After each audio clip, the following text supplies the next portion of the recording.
Boa noite, Radical. Eu continuo me chamando Caio. Acho que é o primeiro culto aqui no Radical pós-acampamento, né? Teve o reencontro no final de semana passado. Quem é que estava aqui no reencontro? Sempre bom relembrar, né? Eu amo lembrar do acampamento, eu amo lembrar do jogo noturno, por exemplo. Perdão. Bom, passou, tá? Mas foi muita bênção. Foram momentos... Eu tenho certeza que, apesar de algumas coisas, momentos muito felizes, né? Glória a Deus pelo acampamento. Bom, hoje a gente está começando uma nova série, certo? A igreja como um todo. E na tenda eles estão chamando de Edificando a Igreja. E aqui a pergunta é: por que amamos a igreja? Certo? Antes de perguntar isso especificamente, eu queria saber qual é a nossa missão. Vocês sabem? Amar a Deus, amar uns aos outros e proclamar Jesus. Pois é. E daqui a pouco a gente vai falar um pouco mais sobre isso, certo? Esse é um conceito que é bíblico e ele existe do Antigo ao Novo Testamento. A palavra está focada sempre nesses aspectos, certo? E daqui a pouco a gente vai falar sobre isso. Mas eu queria trazer, então, antes de tudo, por que nós amamos a igreja? Alguém se arrisca a dizer por que ama a igreja? Você ama a igreja porque os seus amigos estão aqui na IBC e aí você vem e se reúne com eles na igreja. Por causa disso, alguém gosta da IBC por causa dos amigos? Alguém gosta da igreja por causa dos amigos? Tu gosta da igreja por causa dos amigos? Eu também gosto muito da igreja por causa dos meus amigos. Bom, a outra pergunta que eu queria trazer para a gente poder começar é: o que é uma igreja? Alguém se habilita a me dizer o que é uma igreja? E aí a pergunta não é o que é a igreja, mas o que é uma igreja, certo? Alguém? Alguém se habilita a dizer o que é uma igreja? Cri. Quer dizer, o que tu acha que é, Tiago? O que tu acha que é uma igreja, Tiago? Um lugar onde Deus mora? Tá, certo. A casa de Deus. Também.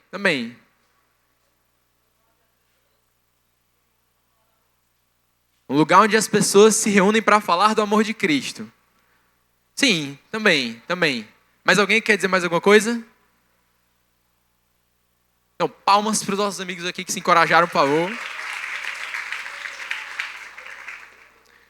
Bom, eu queria convidar vocês a abrir em Romanos no capítulo 11. A gente vai ler a partir do versículo 25 até o final do texto, tá? Já abri aqui na minha. Vai estar aqui na tela também, tá? Romanos 11, 25. Amém ou misericórdia? Amém. Aleluia.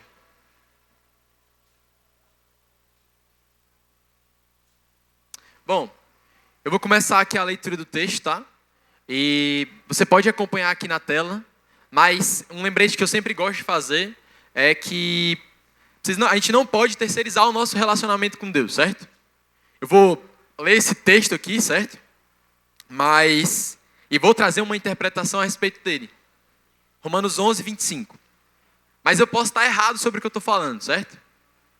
A Bíblia não pode ser avaliada por um versículo em um lugar. Ou pelo que uma pessoa está falando. Tá? Mas ela tem que ser lida e compreendida como um todo. A gente está lendo um trecho de um capítulo, mas existe um capítulo inteiro. Então, se a gente está lendo esse texto aqui, quando você chegar em casa, leia também, certo? A Bíblia fala sobre os bereanos, certo? Que era um povo para quem Paulo pregou. E depois que Paulo pregava, eles iam para casa e iam conferir na palavra, na Bíblia, se o que Paulo estava falando era verdade. Porque Paulo era alguém que falava a respeito da palavra de Deus. Mas a palavra estava ao alcance deles. E o relacionamento com Deus, por causa de Cristo, é um relacionamento direto com o Pai. E não com terceiros. Certo? Uma outra coisa que eu queria lembrar, que o meu amigo Samuel pediu para falar, é que no final vai ter umas lembrancinhas para os pais, certo? Não tem para todo mundo, mas se você quiser passar, acho que eu não sei se é na central ou se é com a Vitória ali na mesa, certo? Mas tem essa lembrancinha, então se você está com seu pai, passa lá. Tá? Eu vou começar a leitura do texto. Eu estou lendo na Nova Almeida atualizada, tá? Talvez seja um pouco diferente, eu não sei qual é a tradução que está ali, mas a ideia é a mesma. Porque não quero, irmãos, que vocês ignorem este mistério, para que não fiquem pensando que são sábios. Veio um endurecimento em parte a Israel, até que tenha entrado a plenitude dos gentios. E assim, todo Israel será salvo, como está escrito. O libertador virá de Sião e afastará de Jacó as impiedades. Esta é a minha aliança com eles quando eu tirar os seus pecados. Quanto ao evangelho, eles são inimigos por causa de vocês, mas quanto à eleição, amados por causa dos patriarcas. Porque os dons e a vocação de Deus são irrevogáveis. Porque assim como no passado vocês foram desobedientes a Deus, mas agora alcançaram misericórdia à vista da desobediência deles, assim também estes agora foram desobedientes, para que também eles alcancem a misericórdia à vista da que foi concedida a vocês. Porque Deus encerrou todos na desobediência, a fim de mostrar a sua misericórdia a todos.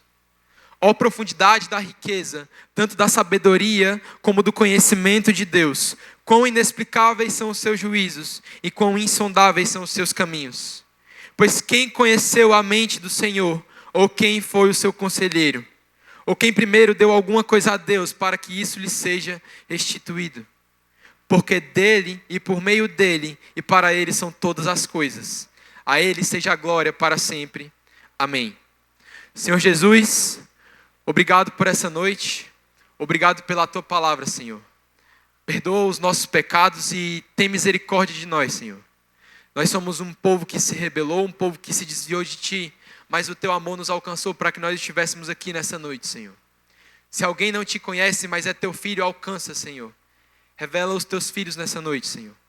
Fala conosco por meio da tua palavra e nos faz sair daqui transformados, mais parecidos com Jesus, Senhor. Nos faz proclamar o teu evangelho, amar o próximo e, acima de tudo, amar a ti. Que não seja eu falando, mas o teu Espírito. Que seja primeiro a tua vontade, o teu reino e a tua justiça antes de todas as coisas. Em nome de Jesus. Amém. Bom, nesse texto, o apóstolo Paulo está trazendo talvez um resumo de tudo o que aconteceu. Está trazendo algo que desde o princípio havia sido dito e que veio até ali. Uma visão mais teológica do próprio Paulo, certo? Talvez ele não traga muita prática nesse texto, mas o que ele está falando é de tudo o que aconteceu. Ele fala sobre uma revelação da glória de Deus através da criação de Deus. E desde o início ao fim, a Bíblia fala sobre isso. O primeiro texto da Bíblia, Gênesis capítulo 1, fala que Deus seria glorificado através da sua criação. No capítulo 1 de Gênesis, no versículo 27, diz que criou Deus o homem à sua imagem. A imagem de Deus o criou, homem e mulher os criou. Então, Deus fez toda a criação, disse o haja luz e houve luz, criou os céus e a terra, criou os animais, criou as árvores, criou tudo que existe. E aí, essas coisas foram algo bom da criação de Deus. Mas é interessante que quando Deus criou o homem, ele diz que ficou muito bom. Uma outra coisa que tem diferente na criação do homem, para além da criação das outras coisas, é que o verbo usado para descrever a maneira como Deus criou as outras coisas, é como quem chama a existência. Então Deus disse, haja luz, e houve luz. Deus disse que hajam céus e terras, e houve céu e terra. Mas quando Deus cria o homem, o verbo usado é para algo como manufatura, digamos assim. Deus colocou a mão na massa e fez o homem. E no final, depois de ter criado o homem, a humanidade de um modo geral, ele disse que ficou muito bom. E a ideia por trás disso é que quando Deus cria o homem é um reflexo de Deus. Para quem não sabe, a lua não emite luz própria. A lua é um astro iluminado.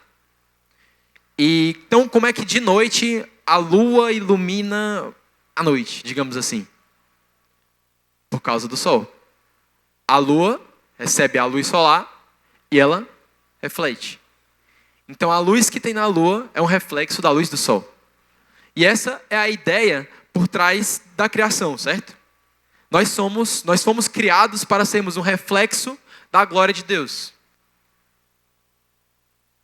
E aí, dando sequência, a gente sabe que o que acontece em seguida é algo meio diferente do que era esperado. Deus cria então a humanidade tem o objetivo de revelar a glória de Deus, mas a humanidade caiu. A humanidade se rebelou contra Deus. E digamos que se nós somos um espelho da glória de Deus e nós caímos, nós nos tornamos então como um espelho quebrado.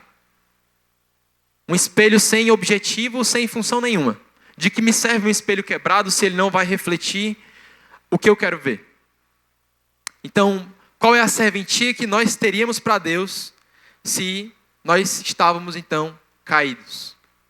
E aqui é onde entra talvez o final do texto que a gente acabou de ler.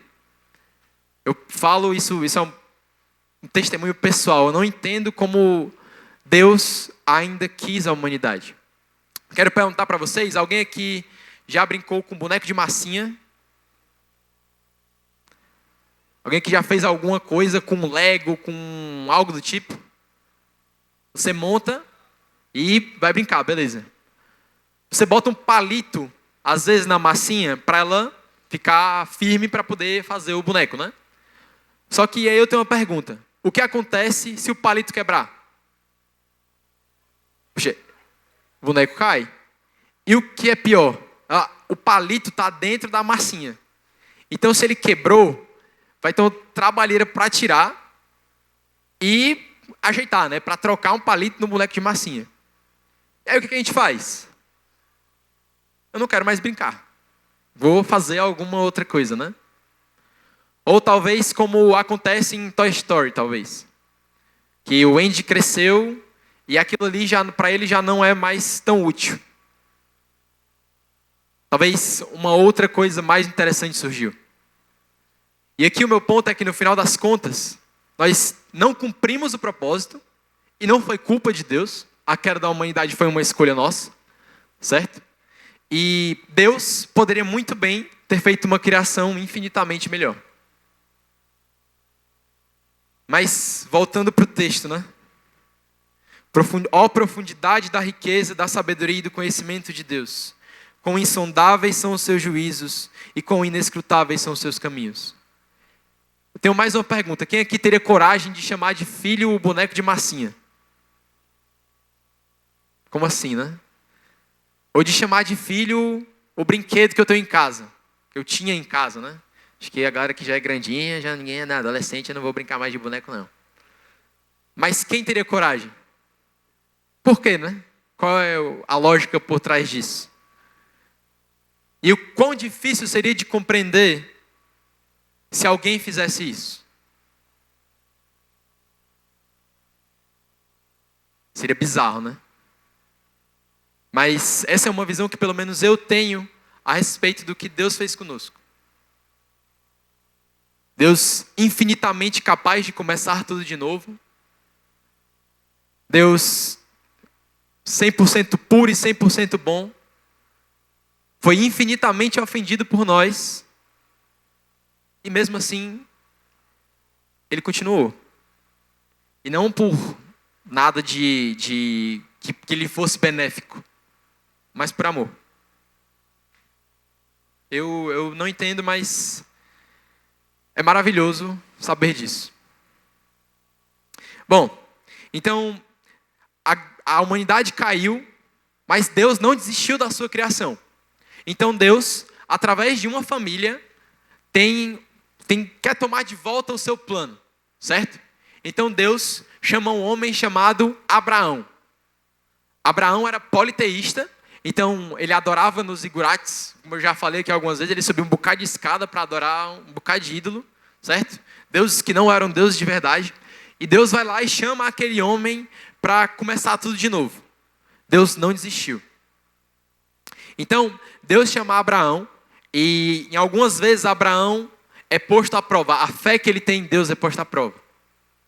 E aí tem um primeiro momento em que ele não confia em Deus e ele chega num povo e aí ele mente sobre Sara, certo? E aí ele põe em risco a vida das pessoas que estavam lá, e a dele e a de Sara, certo? Então, Abraão também é meio desobediente, ele não confia muito em Deus. E aí depois Abraão tem um outro teste. O segundo teste de Abraão é com Isaac. Deus disse, vai lá e sacrifica o teu filho para mim. E Abraão, ele vai. Ele aceitou o desafio dessa vez. Se vocês não sabem, Abraão, até os 80 anos, se eu não me engano, ele não podia ter filhos. A esposa dele era uma mulher estéril e eles não podiam ter filhos. E aí Deus promete que ele vai ter um filho. Cara, tu vai ter um filho e a tua descendência tu vai nem conseguir contar nas mãos. Mas ter um filho já está difícil, imagina uma quantidade que eu não posso nem contar. Loucura, né? Então, Abraão tem um filho com a esposa dele já velha. E aí, depois que ele tem esse filho, o filho dele está crescendo, Deus vai lá e fala, tá, agora tu vai sacrificar o teu filho. E aí? O que você faria? Ia chorar? Poxa, pensa numa coisa que você esperou muito. Não se compara a amar um filho, mas pensa numa coisa que você esperou muito. E agora essa coisa que era prometida vai ser oferecida em sacrifício. Não vai ficar para você. Abraão aceitou. Então existe uma promessa para a vida de Abraão, de que pela descendência de Abraão, as nações seriam abençoadas. Certo? E aí a gente tem a continuação da história, que vem em seguida para Isaac, que tem 2 filhos, Esaú e Jacó. E essa promessa continua pela vida de Jacó, que se torna Israel. Certo? Então, ele tem 12 filhos, e esses são os patriarcas, certo? E tem um desses filhos que o nome dele é José. José era o mais novo até então, e aí os irmãos, José tem uns sonhos, né, assim, e o José era o filho da velhice de Jacó. Então, ele tinha um apego maior a José ali, porque era o filho mais novo, né? E aí os irmãos de José já têm essa inveja dele, só que José tem uns sonhos. Tipo, José, ele começa a ver umas coisas assim, quando dorme, quando ele acorda, ele fala, ele não tem papas na língua. E aí, ele conta o sonho de que os irmãos se curvariam diante dele, e os irmãos ficam com ódio dele ali, e o pai dele não briga, ele fica tipo, meio em choque assim. E aí eles vendem José para uns caras que levam José para ser escravo no Egito. Então José é levado para o Egito, e a gente tem a continuação da história dessa família lá, certo? Eles acham que José morreu, ou que alguma outra coisa aconteceu com ele por lá, mas eles acabam esquecendo que a possibilidade de ele estar vivo lá. Então José é colocado por Deus como governador do Egito. Ele interpreta um sonho de Faraó enquanto está na prisão. E aí o Faraó coloca ele como governador do Egito. E aqui é mais um sinal do cuidado de Deus, porque durante a vida de José, existe uma grande fome naquele tempo. E naquele tempo José é governador no Egito. Certo? Então, por meio da vida de José, durante uma grande fome, Deus provê para aquela família, para a qual ele havia prometido que haveria algo no futuro. E esse algo tem a ver com aquela promessa, com o objetivo da criação lá no início, que é manifestar a glória de Deus. Então o tempo passa, certo? E entra um faraó no Egito que não conhecia a José. E aí o povo de Israel, né, no caso agora uma família gigantesca, se torna escravo no Egito. E como esse faraó não conhecia José, ele coloca um jugo muito pesado sobre o povo de Israel. Algo difícil de se lidar, né? E, bom, dando sequência na história, a gente chega então até Moisés. Moisés vive nesse período desse faraó que não conhecia a José, certo? E para quem não sabe, existia uma profecia, uma espécie de promessa de que alguma daquelas crianças faria algo contra o reinado desse faraó. Então, ele manda matar todas as crianças. E aí Moisés é colocado num cesto e mandado num rio. E aí ele vai por esse rio e ele é encontrado pela filha de Faraó.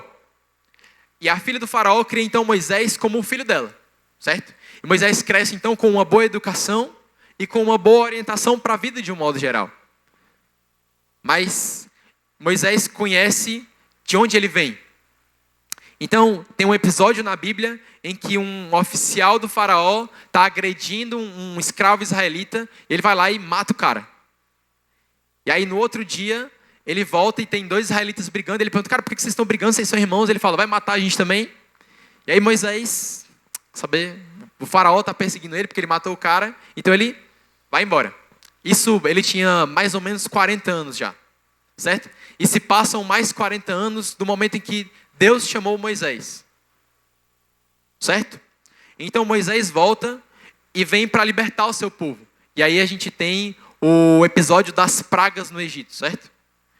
Uma espécie de embate entre Moisés e o faraó e os magos dele. E esse embate acontece para que Israel fosse liberto e que o faraó reconhecesse que era por causa de Deus que eles seriam libertos. Então, Deus aqui demonstra mais uma vez o seu cuidado, porque ele mostra que ele é capaz de proteger e de cuidar do seu povo. Então, Israel é levado, eles saem de lá no episódio do Mar Vermelho, né? Eles fogem e aí o mar fecha no exército do faraó e é isso. E aí eles vão para o deserto. E a ideia é que eles passassem 40 dias no deserto. Só que muitas coisas acontecem naquele período. E dali a gente pode tirar muita coisa, na verdade. Aquele era o povo que deveria glorificar a Deus. Existia uma promessa a respeito deles de que o Salvador viria dali e que eles levariam a palavra e o Senhor para o conhecimento das nações. O Evangelho, a mensagem de salvação chegaria a nós por meio daquele povo. Só que quando a gente lê a Bíblia, a gente percebe que aquele é um povo meio rebelde, né? Tem um episódio em que Moisés sobe no monte e ele passa um tempão lá recebendo os 10 mandamentos. E aí eles pensam, cara, Moisés morreu, mano. Tá muito tempo lá em cima, não tem água, não tem comida. Morreu. E o que a gente faz agora, mano? Vamos fazer um Deus. E aí eles pegam tudo que tem de ouro e eles fazem um bezerro de ouro. Eles só fazem. E aí a gente pensa, cara, por que eles fazem isso? Que coisa sem sentido, que coisa maluca, né? Tipo, um bezerro de ouro. Por que um bezerro? Por que uma coisa tão aleatória? E aí eles pegam aquele bezerro e começam a adorar. Eles ficam pulando em volta dele e tal. A gente viu aí uns acampamentos atrás, uma representação perfeita daquele momento. Mas existe esse episódio e a gente fica se questionando, cara, eles são muito sem sentido, cara. Poxa, os 10 mandamentos, o que tem de mais os 10 mandamentos? Ah, não matarás. Ah, não furtarás. E aí a gente fica tipo, cara, é só isso, tá ligado? Por que a gente não faz isso? Ou por que eles não faziam isso? Não dá. Deus escolheu o povo errado. Mas quando eu olho para a história de Israel como um todo, e episódios como esse, eu entendo que eu sou do mesmo jeito. Porque às vezes eu estou aqui no culto, eu estou assistindo a palavra, e eu entendo que esse é um momento, digamos, reservado ao Senhor. Eu estou aqui intencionalmente com os meus irmãos para glorificar a Deus, eu faço parte do povo de Deus, que vai manifestar a glória de Deus. Mas a minha mente está vagueando por coisas que eu sei que não glorificam a Deus. É a mesma situação. E aí? Comigo é assim. Acontece com vocês também? Não matarás. Quero fazer uma pergunta para você. Você já sentiu muita raiva de alguém e naquele momento você desejou que aquela pessoa morresse? Eu sinto isso no trânsito. Quando eu tô dirigindo, cara, esse cara aí, se eu pudesse, eu passava por cima dele agora. Eu tô de carro, ele tá de moto, mano. Quem que vai? Vou pôr direto aqui, vou passar por cima dele. Ai, meu Deus, se eu pudesse. Não matarás. E aí a pergunta é, se não houvesse uma lei, se não houvesse uma punição, se as pessoas não fossem olhar diferente para você nesses momentos, se você fizesse isso, e aquela pessoa tivesse vulnerável, você tivesse todo o poder para fazer aquilo, e aí? Quais eram as chances de você não matar aquela pessoa? Eu já disse, se eu pudesse,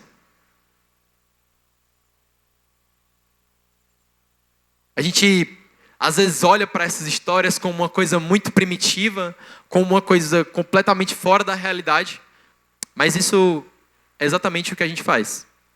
Talvez seja exatamente o que a gente vive. Glória a Deus por causa de Cristo, certo? Então, existe aquele momento no deserto, e aí o povo de Israel chega, então, na Terra Prometida. E aí eles vão subir, e eles mandam uns espias antes para ver como era aquela terra, e aí eles entram, e é uma galera muito grande. São uns caras muito fortes. Pensa aí num cara forte, o Ramondino, gigante. É um exército, só de cara maior do que ele, mano. E aí? Israel é um povo que nem a gente aqui, meio magrinho, meio fraquinho, e os caras são gigantes. Só que antes deles chegarem lá, o Senhor dos Exércitos tinha dito: é só entrar. Já é de vocês.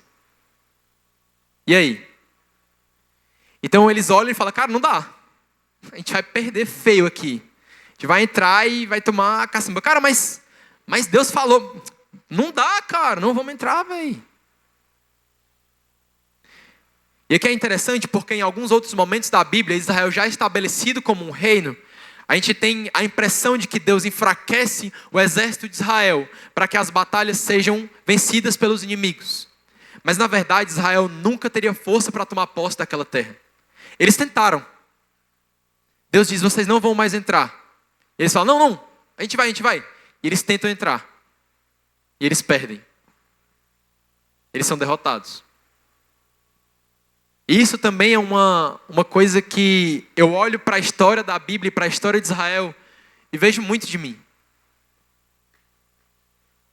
Porque eu percebo que aqui eu sou fortemente encorajado pelos meus irmãos, mas eu entro em situações em que eu não confio em Deus. E aí eu quero fazer as coisas da minha maneira. E aí dá tudo errado. Então a gente tem toda a história de Israel como um povo estabelecido, e aí vem Davi, eles são um império, eles são um reino enorme, e Israel permanece desobediente. Depois de Davi, os reis que vêm só levam Israel a mais depravação, a mais pecado, e a se distanciar ainda mais do Senhor. Então, eles vão para o exílio. Israel nega o princípio da lei que Jesus fala no Novo Testamento. Amarás o teu Deus sobre todas as coisas e amarás o teu próximo como a ti mesmo. Jesus diz que é assim que nós devemos olhar para a lei.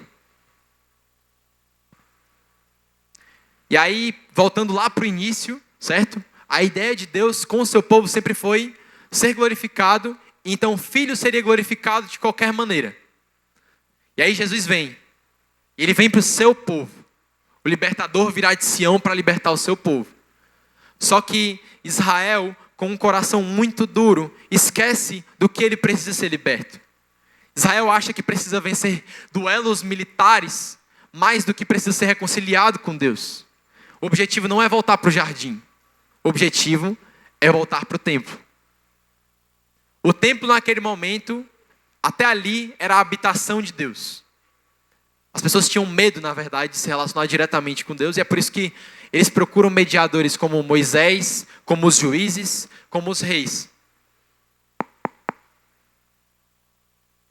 Então, Jesus vem, mas os seus não o recebem.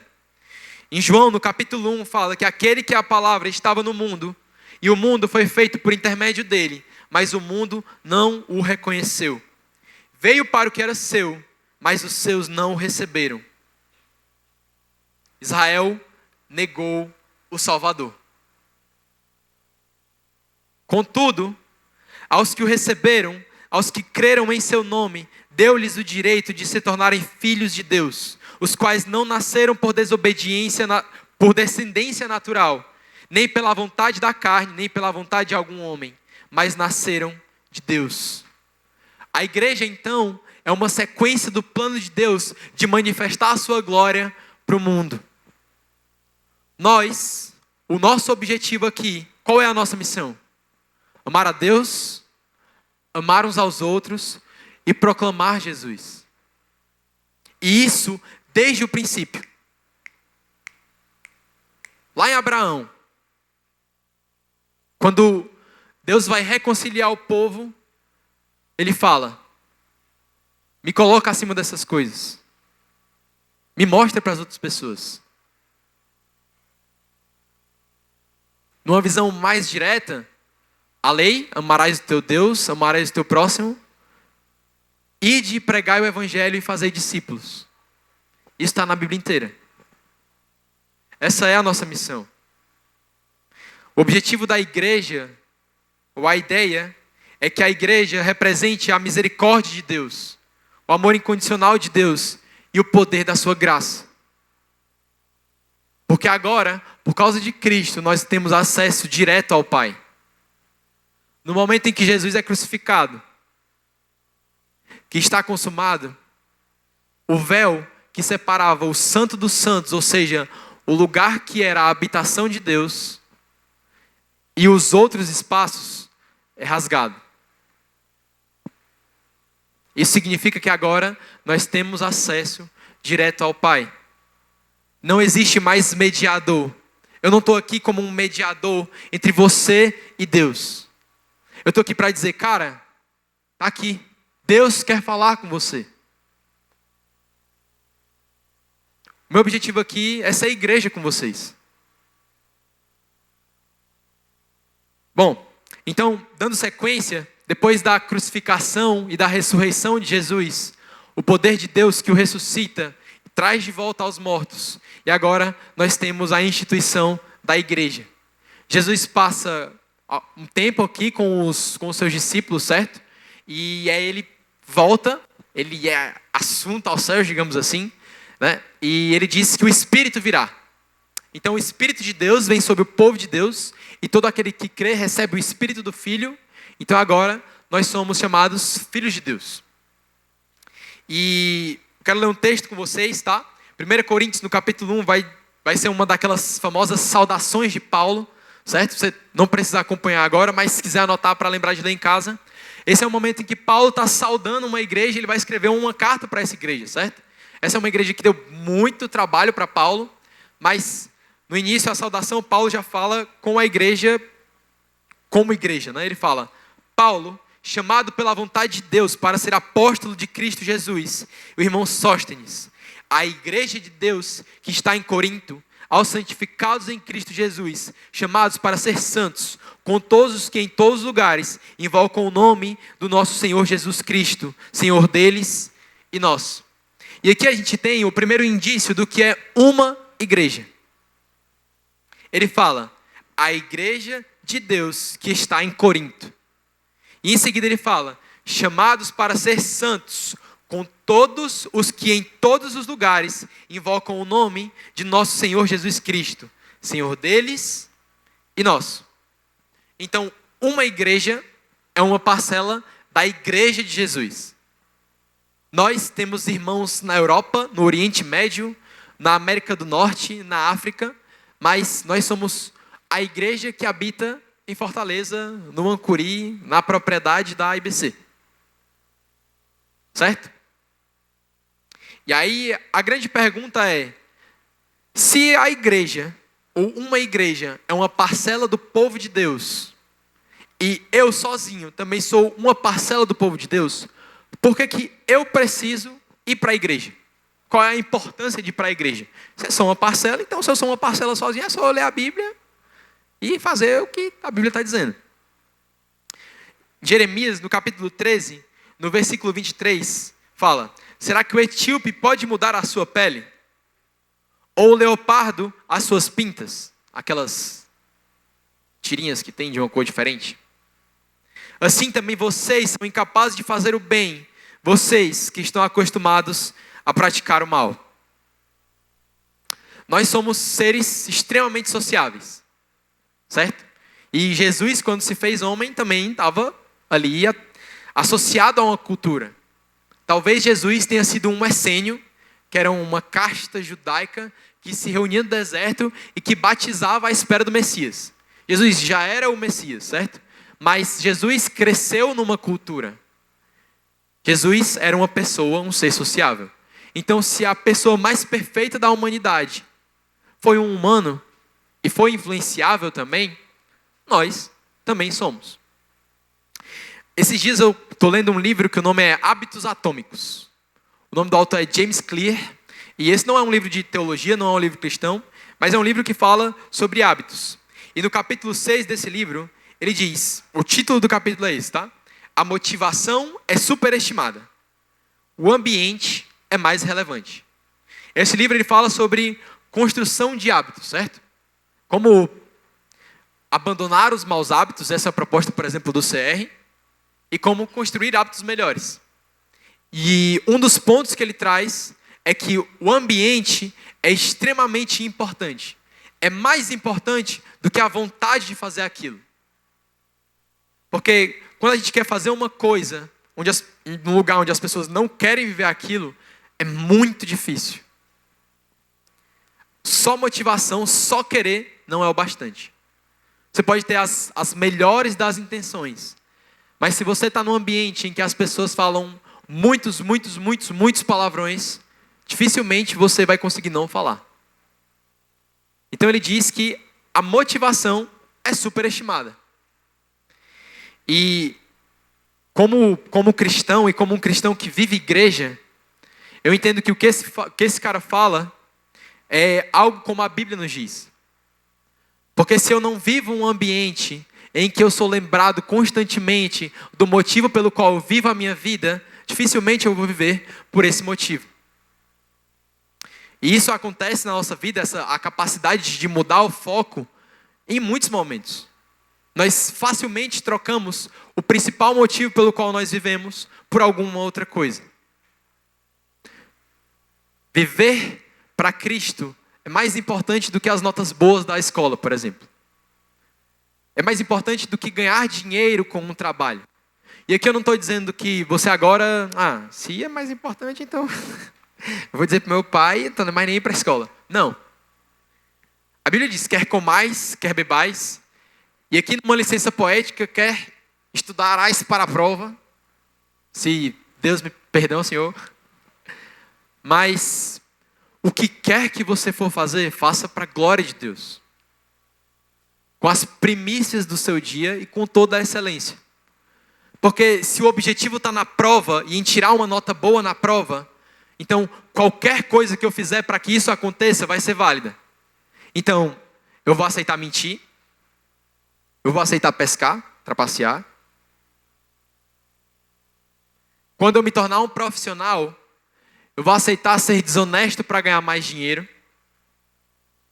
Dá um jeito ali que você sabe que não está certo, mas se o objetivo é ganhar dinheiro, está valendo. E essas coisas, elas são extremamente passageiras. Alguém que já ouviu falar do anseio de ter e do ócio de possuir? Meio difícil assim, né? Mas você já quis muito uma coisa, e aí quando você ganhou essa coisa, quando você conseguiu, aquilo ficou menos importante. Nem era tão legal assim. Era superestimado. É porque, na verdade, essas coisas não são eternas. Elas não refletem algo pelo qual vale a pena viver. Elas são passageiras. Mas o nosso Deus é eterno. Ele não acaba, ele não tem fim. Agora eu queria fazer outra pergunta. Alguém que já saiu daqui do culto com aquela sensação de que eu poderia fazer qualquer coisa. Se Deus me dissesse, cara, agora tu vai sair correndo, vai voltar para casa correndo. Cara, eu faria isso, velho. Aí eu menti para aquela pessoa. Cara, vou ligar para ela agora e vou pedir perdão, mano. Agora é o momento. Você já saiu do GR desse jeito, do CR desse jeito, ou de um culto no domingo desse jeito? Eu já saí assim. Vocês já saíram? Já saí assim várias vezes daqui. E isso não acontece por causa do ambiente, isso não acontece por causa da estrutura. Não é entrar na propriedade da IBC que te faz pensar isso, ou sentir isso, ou querer viver isso. Mas é o fato de estar com a igreja de Jesus, com o povo de Deus, que está buscando viver a mesma coisa. Talvez eu chegue aqui no meu pior dia, e o Heitor também chega aqui no pior dia dele, aí ele está com vontade de chutar o pau da barraca, de brigar com todo mundo, estou irado aqui. Mas quando eu vejo o Heitor, eu lembro, cara, ele é meu irmão, velho. O cara é cara é demais, mano. Eu amo esse cara, velho. E aí o Heitor me vê, ele tá com ódio também, mas ele... Mano, o Caio, velho. Caraca, o Caio foi meu líder lá na gincana, mano. No acampamento. E aí por causa do Heitor, e o Heitor por causa de mim, nós nos constrangemos a voltar para o nosso objetivo. Nós voltamos para Deus. E é isso que acontece aqui. Esse aqui não é um lugar onde as pessoas são perfeitas, e aí quando você chegar aqui, você vai querer ser melhor, porque aquela pessoa também é muito boa. Mas é porque vocês estão buscando a mesma coisa. Aqui nós somos lembrados de que o resto das coisas que nós vivemos não tem a ver com elas mesmas. Talvez um livro que eu estou lendo, de um autor que não é cristão, como esse é o caso, ou se ele não é cristão, ou ele não quer passar essa mensagem no livro, é convergido, é transformado para a glória de Deus. As minhas relações com os meus amigos são transformadas para a glória de Deus. Se eu encontro aquele cara que fala palavrão, o desejo que eu tenho, a vontade que eu tenho, não é de falar palavrão também, mas de amar a vida daquele cara para que ele seja liberto disso. Isso por causa da igreja de Jesus. Nós somos a noiva de Cristo, porque juntos nós ansiamos pela volta do amado. A gente vai ficar aqui e vai vir aqui sempre que der, até enquanto Deus permitir. Enquanto o exército não vier aqui cortar os cabos da tenda, fechar o radical, fechar a IBC, a gente vai se reunir aqui. E se não for aqui, vai ser em qualquer outro lugar. A gente não precisa do prédio para viver a igreja. Quem aqui tem GR? Eu tenho GR. Seu GR já aconteceu em algum lugar diferente da IBC? Glória a Deus. E é isso que é de fato a igreja. Antigamente, no Antigo Testamento, Deus ficava no templo. Agora Ele está aqui. O Espírito Santo está aqui no nosso meio. Se você entendeu alguma coisa, foi por causa dele. Não foi porque eu expliquei. Nós somos o corpo de Cristo. Nós, como corpo de Cristo, ou só como um corpo, somos completamente desajustados. A gente nunca consegue nada e quando a gente consegue, não dá a sensação de que conseguiu. Mas o corpo funciona por causa da cabeça. E no nosso caso, o cabeça que é Cristo.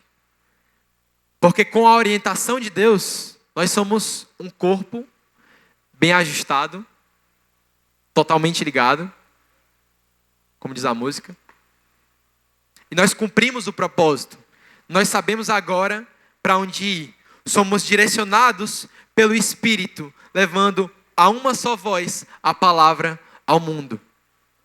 Se vocês não sabem, a pregação do Evangelho começou por meio de Pedro. Eram algumas pessoas e de repente ele subiu. Era muito cedo. A galera estava falando na própria língua e as pessoas estavam entendendo.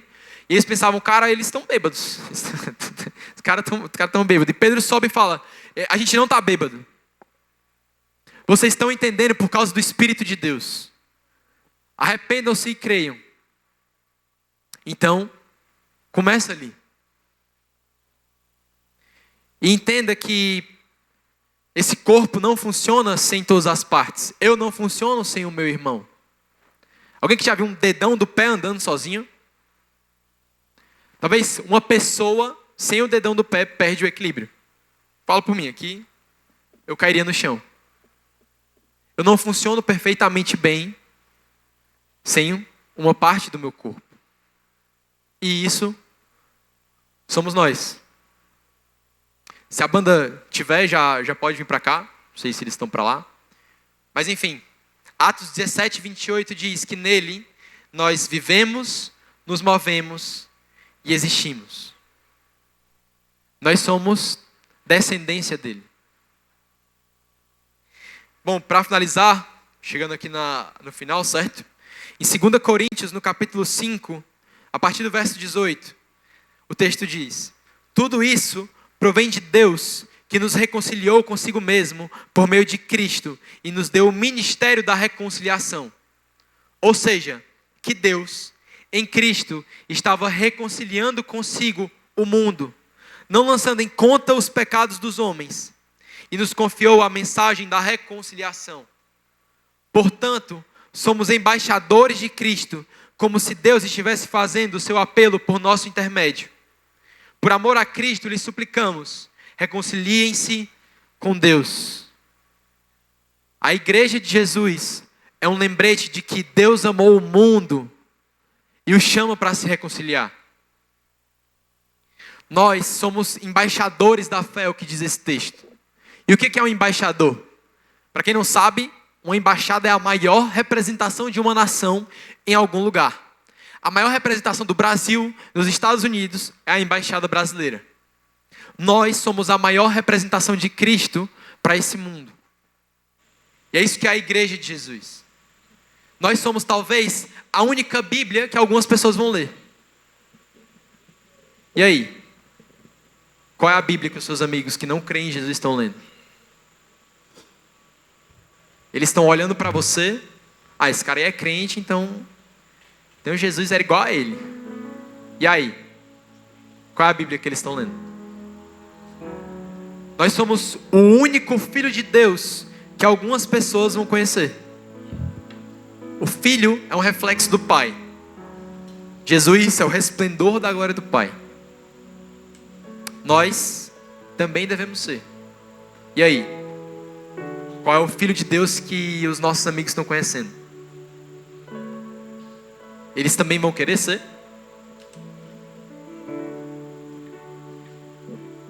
Algum tempo atrás, eu participava aqui da IBC, eu participei do Geração Futuro, certo?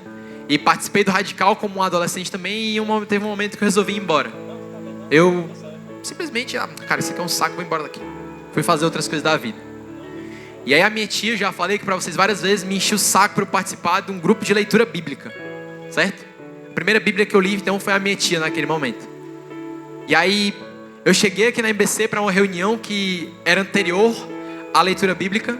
E aí eu conheci uma galera ali que ia participar também. Uma pivetada ali, só tinha adolescente. E aquelas pessoas talvez foram a segunda Bíblia que eu li.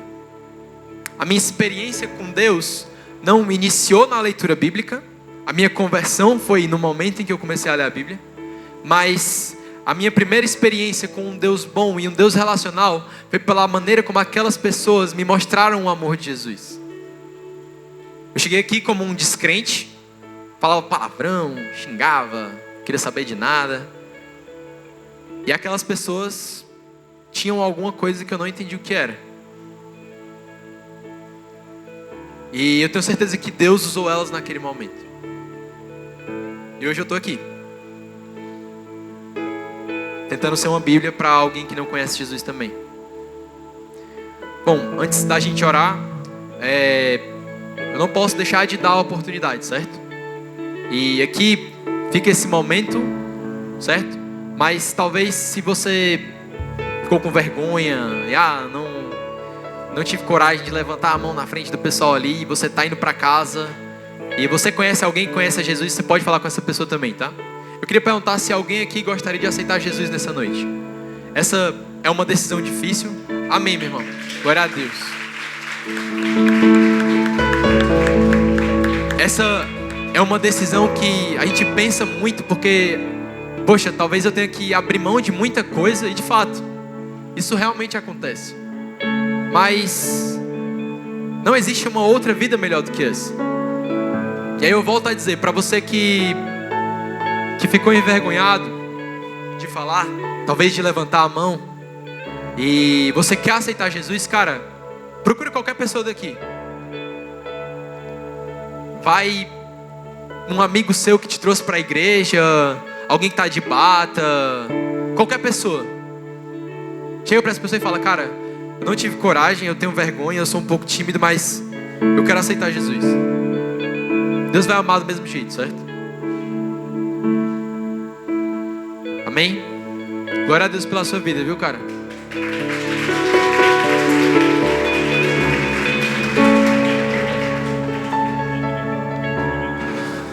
Pai Santo, Deus de graça, obrigado por essa noite, Senhor.